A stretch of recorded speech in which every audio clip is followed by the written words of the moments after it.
Todas las grandes historias, piensen en la que quieran, desde los cuentos de hadas hasta las leyendas más antiguas, comparten un secreto.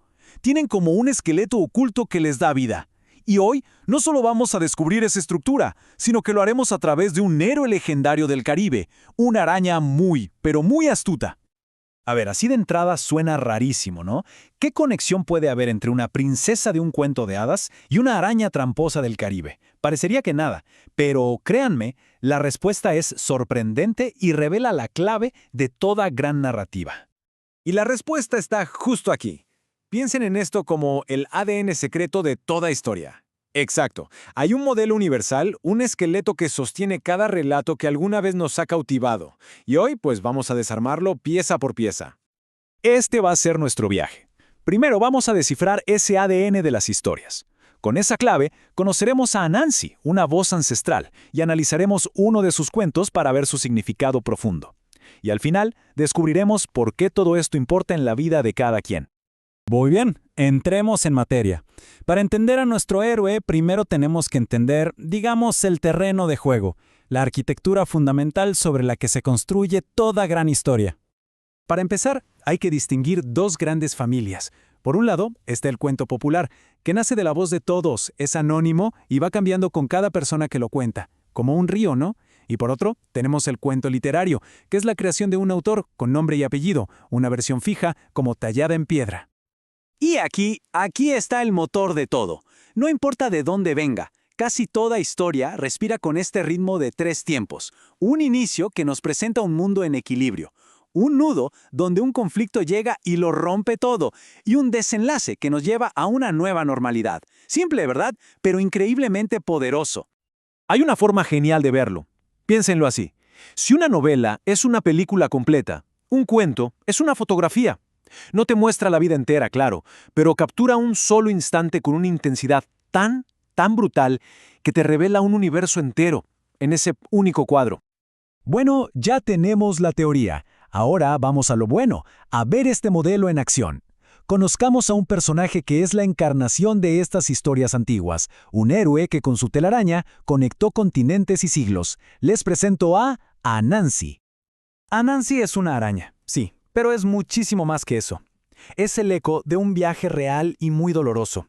Su historia es la memoria de la cultura, la resistencia y la supervivencia que cruzaron el Atlántico en condiciones inhumanas. Y miren qué increíble su evolución. En África, Anansi era casi una deidad, un creador. Al llegar a América, en un contexto de opresión brutal, se transforma. Su poder ya no es divino, sino terrenal, la astucia, el ingenio para sobrevivir. Y finalmente, echa raíces en lugares como Limón, en Costa Rica, convirtiéndose en el alma de su tradición oral. Y ahora sí, llegamos a una parte fascinante. Vamos a usar nuestro modelo de 3 actos como si fuera una lupa para examinar bien de cerca un cuento de Anansi y ver cómo la teoría cobra vida. El cuento se llama El hermano Anansi, un buen hombre. Y el título ya de por sí es una provocación. ¿Por qué? Porque nos va a mostrar una faceta de este personaje que casi nadie conoce. Una que desafía por completo su fama de embaucador. La estructura de 3 actos se ve clarísima aquí. En el inicio se nos presenta una comunidad con un problema grave, el hambre. El nudo, el punto de quiebre, llega cuando proponen sacrificar a un ser querido. Pero Anansi se niega, y ahí el conflicto cambia. Ahora deben rescatar a un elefante enfermo. Y el desenlace es una lección poderosa. Juntos cuidan al elefante, y al hacerlo fortalecen su propia comunidad. Pero bueno, la estructura es solo el esqueleto. ¿Cuál es el alma de esta historia? ¿Qué mensaje profundo se esconde detrás de esta secuencia de eventos? Vamos a descubrirlo. Y esta es la genialidad del cuento. Anansi es casi siempre el trickster, el tramposo que usa su astucia para ganar.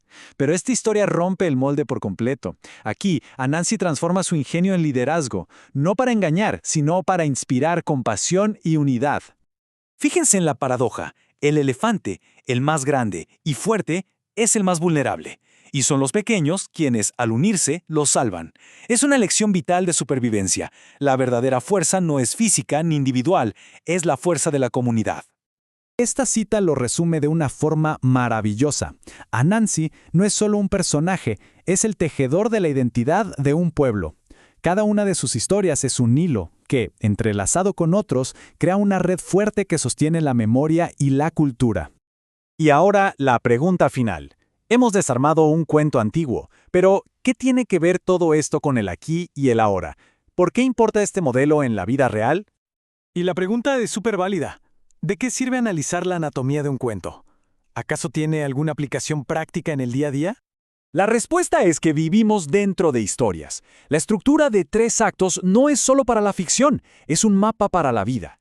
Aprender a ver el inicio de una etapa, a identificar el nudo de nuestros problemas y a imaginar un desenlace es la herramienta más poderosa que tenemos para darle sentido a nuestra propia existencia. Y con esto cerramos. Queda una reflexión final. Si la vida de cada persona es una historia que se escribe a cada instante, ¿en qué parte del relato se encuentra? ¿Cuál es el conflicto central que la define? Y sobre todo, ¿cuál es el desenlace que se desea construir?